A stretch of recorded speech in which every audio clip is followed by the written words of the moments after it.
Guni-Guni TV.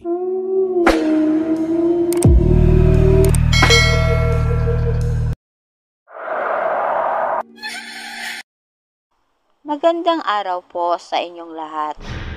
Sana maibigan niyo ang kwentong ibabahagi ko sa inyo. May isang matandang babae na kilala bilang Aling Pinay. Siya ay tahimik at mahilig magsugal. Kapag gabi, makikita siya sa sugalan. Kadalasan ay nauubos ang kanyang pera sa bingo at tong-its. Ngunit lingid sa kaalaman ng karamihan, si Aling Pinay ay may madilim na lihim. Isa siyang aborsyonista. Ang kanyang serbisyo ay patagong ino-offer sa mga babaeng natatakot sa kahihiyan o hindi kayang bumuhay ng anak. Marami ang natatakot sa kanya dahil sa tsismis na ginagamit niya ang laman ng mga inalis niya na sanggol para sa mga ritual na nagpapayaman at nagbibigay swerte sa sugal. Pero dahil sa kawalan ng pagpipilian, patuloy siyang nilalapitan ng mga nangangailangan ng tulong. Isang gabi, habang naglalaro si Aling Pinay ng tong-its sa bahay ng kaibigan niyang si Mang Ipe, isang babaeng buntis ang biglang lumapit sa kanya. Mahina ang boses ng babae at halatang takot na takot. "Aling Pinay, kailangan ko ng tulong niyo. Ayokong magpatuloy ito," sabi ng babae habang hawak ang kanyang tiyan. Tinignan siya ng matanda mula ulo hanggang paa.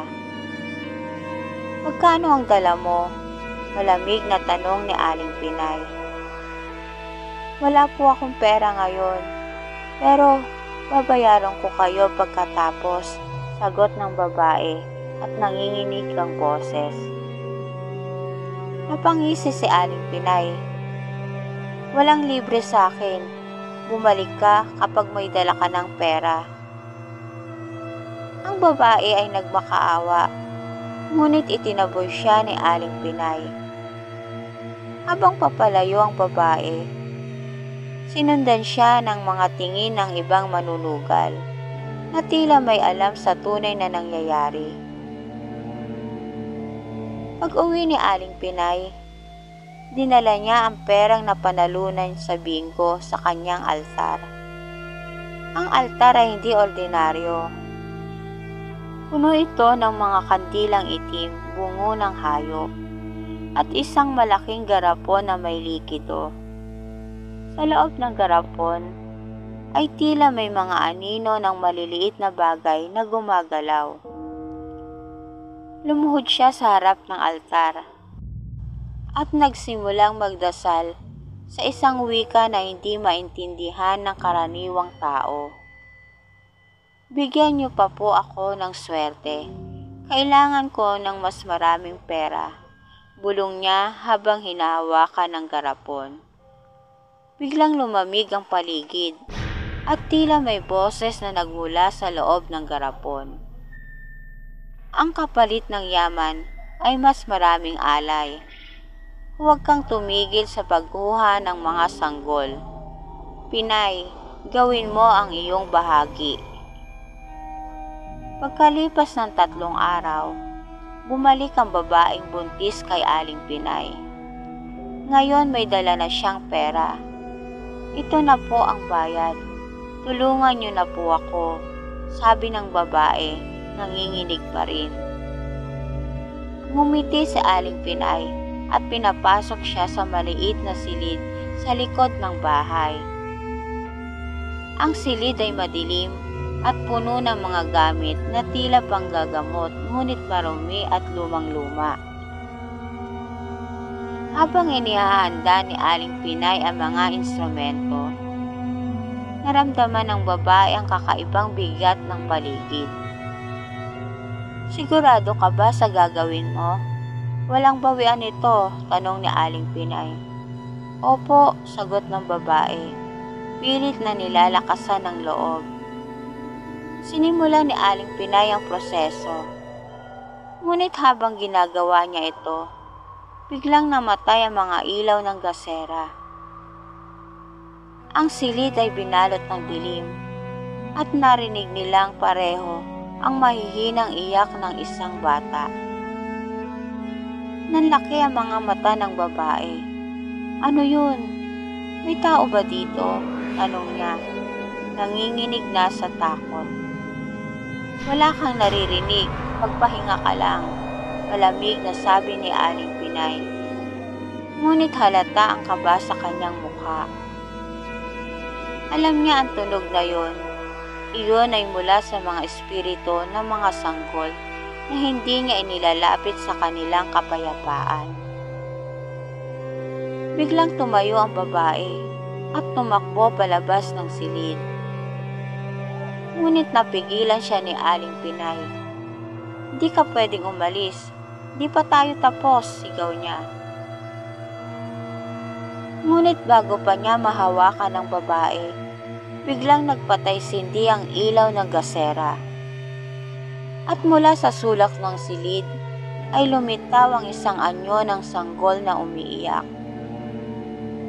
Ang sanggol ay walang mata at ang katawan nito ay puno ng sugat.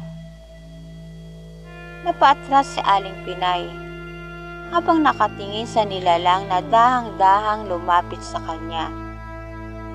Hindi pwede, hindi totoo ito, sigaw niya. Ngunit ang sanggol ay nagpatuloy sa paglapit. Kasabay ng paglabas ng iba pang mga anino sa paligid. Ang mga ito ay tila mga espiritu ng mga sanggol na kanyang inalis mula sa sinapupunan ng mga babae. Binalaan ka namin, sabi ng isang malalim na boses mula sa garapon. Ang ganid ay may katapat na kaparusahan. Nagsimulang lumapit ang mga espiritu kay Aling Pinay. Pinapalibutan siya habang siya ay sumisigaw at humihingi ng tawad. Sa huling pagkakataon, sinubukan niyang tumakbo palabas ng bahay. Ngunit nang siya'y makarating sa pintuan, biglang bumagsak ang buong gusali. Nilamon siya ng apoy at kadiliman. Kinabukasan, natagpuan ng mga taga-baryo ang abo ng bahay ni Aling Pinay. Wala ni isang bakas ng kanyang katawan. Ngunit nakita nila ang garapon na dati niyang inaalagaan. Basag ito at wala na ang laman. Ang babaeng buntis na tumakbo mula sa bahay ay natagpuan sa gitna ng baryo, nanginginig at hindi makapagsalita. Napag-alaman ng mga tao na si Aling Pinay ay hindi lamang isang aborsyonista, kundi isang tagasamba ng madilim na nilalang. Mula noon, naging aral sa baryo ang kasakiman at ang paglalapastangan sa buhay. At dito na po nagtatapos ang aking kwento. Salamat po.